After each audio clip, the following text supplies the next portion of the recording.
threw my pouch out, got my flag, in the tunnel, fantastic, no wind. As soon as you hit the stadium, it's like windy, like so if you go on, so I get to the competition, and I think the best throw ever is the one, did you see the throw where I went over the top of him? I put my arm down and threw him right over the top. Well, that was a French boy who I'd never lost to, but I'd never beat him with a clean score. And I pulled the best day out to actually boom him with a clean score in the quarter-final. And that was, for me, that was the final. He was the biggest threat. He was a big, tall, French, awkward, horrible judo player. And about 2 months after, I got a brown envelope through my door. Now, normally I ignore them because the council tax or something like that, and you can get away with it being visually impaired, so you can't see it.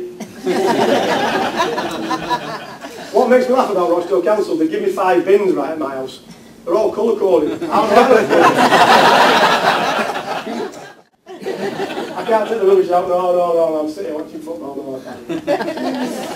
Anyway, so this brown envelope came through the door, so I did open it, and it was a letter from the Queen, which I'm quite surprised about because she doesn't normally write to me.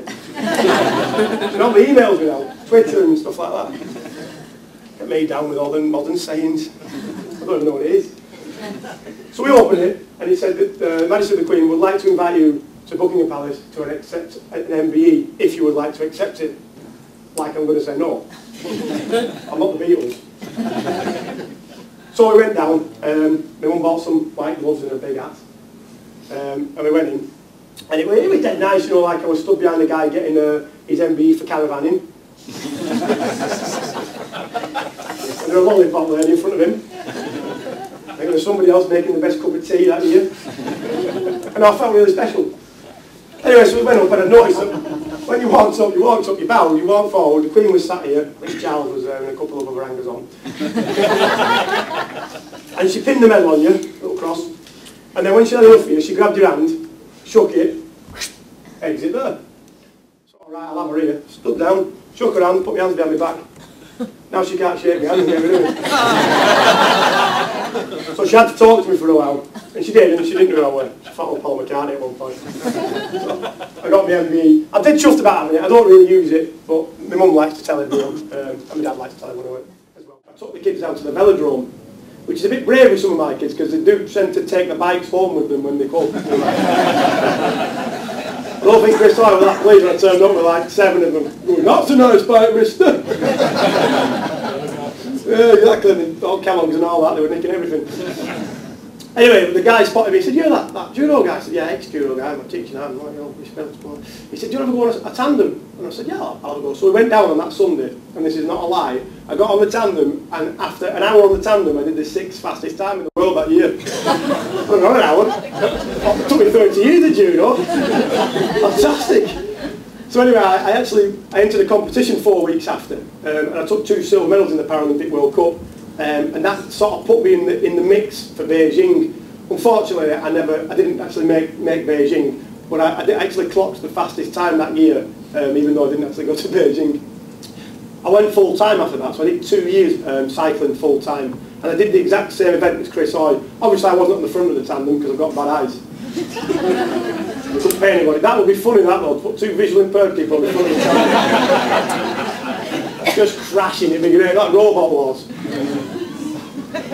But I managed to win a silver medal in the World Championships, and it was dead funny because I met my wife in 2005, and when I met her, I was a rough, tough judo player. You know, it's a tough sport. You can see on there. You know, I'm fighting, I'm sweating. It's all, you know, it's very testosterone driven. 2 years after, she was shaving my legs for cycling. That's horrible, that feet stuff. I've got the ultimate respect for you women. That's awful, that's and I'm quite an hairy bloke. There's a lot to shave. But the cycling, I retired from cycling last year, and when I got my proper job back. And I think my competitive days are over.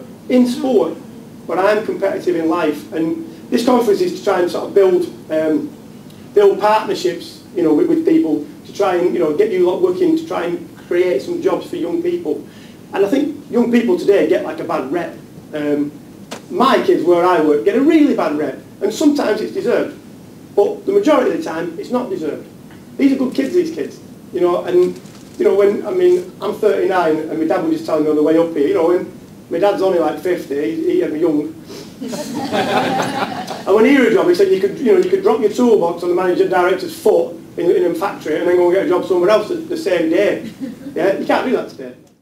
You send the CV off, and you know, I've got qualifications, I've got GCSEs, A-levels, you know, I'm academic as well, and you don't get a chance. And I think as bosses, give that chance, because I work in a school, okay? Now, I work with the worst kids in society, so you'd think that I'd be like quite an easy target for them to pick on with my eyes and stuff. Not one. I've been called a bald something or other, right? Or a meathead or a steadhead. I've been called all that stuff, but I've never been called with my eyes, not once. I've worked there for 5 years. And my boss gave me a chance. She saw me and she said, she took a punt on me. And, you know, we had Ofsted a couple of months ago, and I got outstanding in my class. That's, you will get, you know, you work with yourself people, they're going to get loads of knockbacks. I got loads of knockbacks. I've wrote hundreds of job applications, and I've been refused jobs in judo. How bad's that? I'm the most successful judo player Britain's ever had by a mile, and I've never got a job in judo. I don't sort of go down the discrimination route, just move on. Just move on, because you have to keep kicking them. Tough world out there. And you know, it's a tough world for people who have not got a disability. It's a damn sight worse for people who have.